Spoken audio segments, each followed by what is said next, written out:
Le système de santé français, ce sont les Français qui en parlent le mieux. Et une fois n'est pas coutume, ils sont assez lucides sur son état, et vous allez vous en rendre compte dans quelques minutes avec les résultats du sondage IFOP réalisé pour le MEDEF. Surtout, les Français, ce système de santé, ils l'ont pratiqué à leur corps défendant depuis 2 ans après le déclenchement de la pandémie de Covid-19. Une crise qui a mis en lumière la résilience d'un modèle que l'on disait à bout de souffle et qui a tenu, malgré tout, mais qui a surtout révélé ses nombreuses carences. J'entends l'inégal accès aux soins sur le territoire à travers ces déserts médicaux, la dépendance à la Chine pour la fabrication et la livraison de produits et médicaments essentiels, ou encore la mauvaise coordination du parcours de soins partout sur le territoire, sans parler évidemment d'un centralisme de décision bien français. Toutes ces carences sont autant de défis collectifs à relever pour l'avenir si l'on veut garder un système efficient. Et au-delà des questions immédiates de pénurie de main-d'œuvre, de personnel soignant, et je vous recommande d'ailleurs les 3 pages dédiées à ce sujet dans le Figaro du jour, cette crise inédite nous invite à revoir nos paradigmes en matière de soins, à penser différemment la santé, à monter des alliances et des collaborations entre tous les secteurs, entre tous les acteurs du secteur, à investir tant financièrement que culturellement dans l'innovation digitale. Je pense notamment à des success stories comme Doctolib, qui a des programmes de public comme Mon Espace Santé. Et tout ça pour lever pas mal de barrières d'accès aux soins et ainsi éviter des dépenses futures. C'est tout l'objet de cette rêve thématique dédiée à la santé que propose ce matin le MEDEF et que j'ai l'honneur d'animer. Et si vous en êtes d'accord, on va l'attaquer directement et j'appelle sur scène le président du MEDEF, Geoffroy Roux de Bézieux.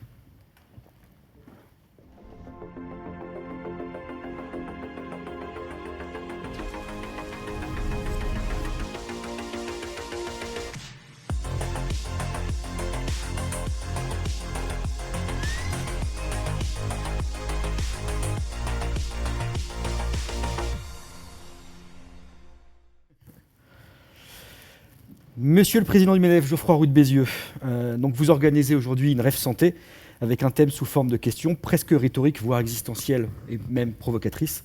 La santé, une affaire d'État, point d'interrogation. Après cette crise sanitaire sans précédent que nous avons traversée, qui a réhabilité le rôle de l'État, protecteur, édredon, planificateur, pourquoi j'ai vu important de se demander si la santé est une affaire d'État? On a l'impression que la crise vous a rendu très keynésien. Bonjour, bonjour Marc Landré, bonjour à tous. D'abord, la première remarque que je voudrais faire, c'est que la santé, c'est une affaire collective pour les citoyens français, mais aussi pour les chefs d'entreprise. Il nous faut des salariés en bonne santé, il faut un système de santé qui fonctionne. Au fond, c'est un facteur de compétitivité du pays au même titre que d'autres éléments comme les infrastructures télécoms ou les infrastructures routières. Alors oui, on sort d'une crise pandémique majeure, enfin on sort où on est peut-être dans un sursis avant d'en voir d'autres crises comme la variole du singe. Mais ça nous a fait tous réaliser l'importance du système de santé, y compris d'ailleurs peut-être au sein du MEDEF. Et du coup, on a mis tous les acteurs de santé autour de la table au sein du MEDEF, au sein d'un comité de santé que préside mon ami Lamine Garbi, que vous interviewerez tout à l'heure. Et donc, ça nous a amené effectivement à nous poser un certain nombre de questions. C'est quel type de système de santé on veut, quel rôle pour l'État et quel rôle pour les acteurs privés. Et vous le verrez tout à l'heure quand l'IFOP présentera son sondage.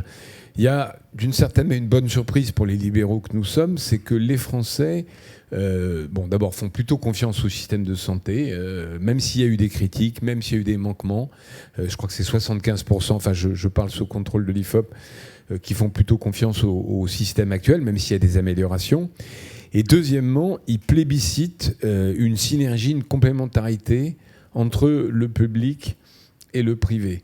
On a un système français qui a son histoire, qui a ses caractéristiques, mais qui a un système qui fonctionne bien quand public et privé travaillent ensemble. Vous avez un modèle anglo-saxon très libéral, très coûteux, très inégalitaire. Il y a eu dans le passé, à l'est de l'Europe, des modèles très étatistes qui ne fonctionnaient pas. Je pense qu'on a trouvé un équilibre qui doit être amélioré, et en tout cas, c'est ce que pensent les Français. Et donc ça montre bien d'ailleurs que les leçons de cette pandémie, c'est pas seulement plus d'État ou plus de Keynes, si j'ose dire, c'est chacun dans son rôle. Pendant la crise, les entreprises ont joué leur rôle. Alors les entreprises de santé, évidemment, les cliniques privées, mais vous avez parlé de Doctolib, les acteurs du médicament étaient là, mais aussi les entreprises quand il s'agit de protéger leurs propres salariés.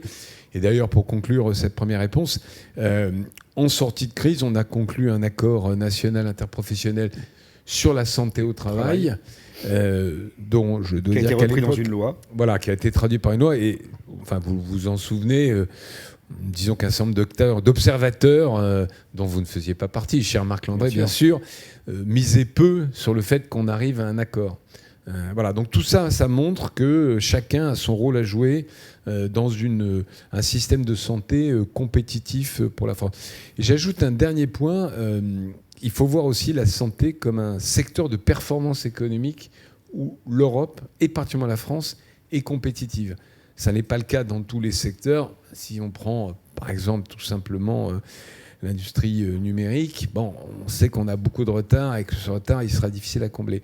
En santé, on a des acteurs mondiaux, on a des grands centres de recherche qui sont extrêmement performants. Mais pas de vaccin. Alors, oui, on n'a pas de vaccin. On aurait pu en avoir si M. Bancel était resté en France ou en Europe, et on pourra en parler. Mais quand même, il y a eu aussi, je cherche son nom en Allemagne, aidez-moi, la start-up qui s'est alliée à Pfizer. Donc en fait, Moderna. Pas complètement. Moi, je raisonne en Europe, enfin, je raisonne sur l'Europe. Mais ça doit être un facteur de compétitivité du pays. Mais pour vous, vous dites le niveau européen, pour vous, la réponse a été correcte au niveau européen? Oui, alors là aussi, l'Europe, on l'a beaucoup critiquée, mais enfin, globalement, elle sort plutôt renforcée de cette crise pandémique. Alors, à la fois parce qu'on a réussi, pour la première fois, à mutualiser la dette et donc à permettre une relance qui soit coordonnée. Mais sur les vaccins, après beaucoup de critiques, le travail qu'a fait Thierry Breton est plutôt réussi. Et le taux de vaccination en Europe est un des meilleurs. Et d'ailleurs, au début, on raisonnait un peu différemment, mais la stratégie chinoise, zéro Covid, et la stratégie européenne, on va dire, qui est la vaccination la plus élevée, on voit bien qu'aujourd'hui, ceux qui s'en sortent le mieux, c'est plutôt l'Europe. Un des enseignements de cette crise, c'est la question de la souveraineté, qui est un thème qui vous est cher. Et on a vu à quel point, en termes de souveraineté économique, on avait pâti. Et cette crise a révélé un certain nombre de choses. Et ce n'est pas un hasard d'ailleurs si maintenant, dans l'intitulé du ministère de l'économie, qui est le numéro 2 du gouvernement, Bruno Le Maire, il y a cette thématique de la souveraineté. Pour vous, quel rôle concret en matière de souveraineté doivent jouer les entreprises dans cette reconquête, notamment sur la thématique de la santé, et à quel niveau doit-il se jouer? On a parlé de l'Europe, est-ce que c'est au niveau national? Comment se fait la répartition des tâches? Alors la souveraineté, ça n'est pas un mot tabou au MEDEF, vous m'avez certains en tout cas déjà entendu le dire, puisque en arrivant après mon élection en juillet 2018, j'ai créé ce comité souveraineté économique qui à l'époque était quand même peut-être pas révolutionnaire, mais en tout cas une nouvelle manière d'aborder les choses.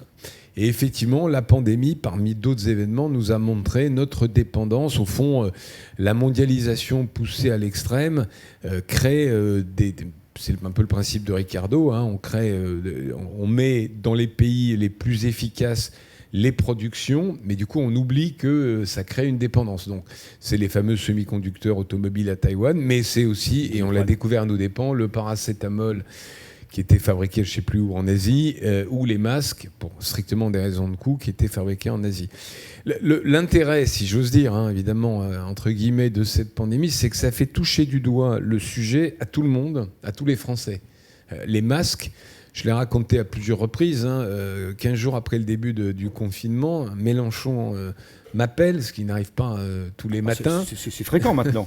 Vous allez bientôt dîner ensemble, peut-être, d'ailleurs. Ça ne s'est pas fait. Donc, et me dit, mais qu'est-ce que vous avez foutu? Vous, les patrons français, vous avez délocalisé. Et en gros, on ne fait plus de masques. Comment ça se fait de ça? Je vais un peu lui expliquer qu'il y avait des raisons de compétitivité depuis 30 ans, etc. Mais au-delà de l'anecdote, ça a permis vraiment de mettre ce sujet sur le dessus de la pile, de faire réaliser à tout à chacun, et au ministre de l'économie en premier, qu'il fallait trouver l'équilibre. Il ne s'agit pas de démondialiser. on ne viendra pas en arrière sur un certain nombre de choses. Il essaie de régionaliser un certain nombre de productions. Après, il y a plusieurs niveaux. Il y a ce que j'appellerais les produits stratégiques. Et c'est à l'État de faire une liste. Une liste pas trop longue pour qu'elle soit crédible.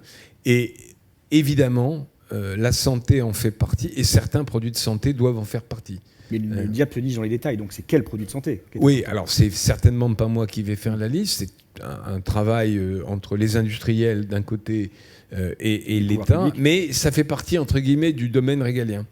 Après, au sein des entreprises, et je pense que ça a commencé au sein des grandes entreprises, c'est examiner leur vulnérabilité, et ça a commencé, moi je connais un peu l'automobile, c'est en cours, mais ça avait un petit peu commencé avant la pandémie, parce que quand on n'a plus un composant ou un chip dans une voiture, c'est toute la chaîne de production qui est bloquée et des usines qui s'arrêtent.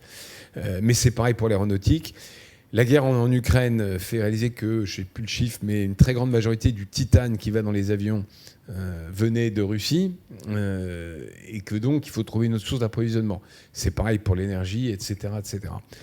La difficulté, je pense, c'est de ne pas tomber du mauvais côté de la force, comme disent les enfants, c'est-à-dire trouver l'équilibre entre cette souveraineté qui est une forme d'autonomie stratégique et ne pas tomber dans le protectionnisme, parce que c'est aussi quand même mondialiser les sources d'approvisionnement, c'est aussi une plus grande efficacité, une meilleure allocation des moyens et des ressources.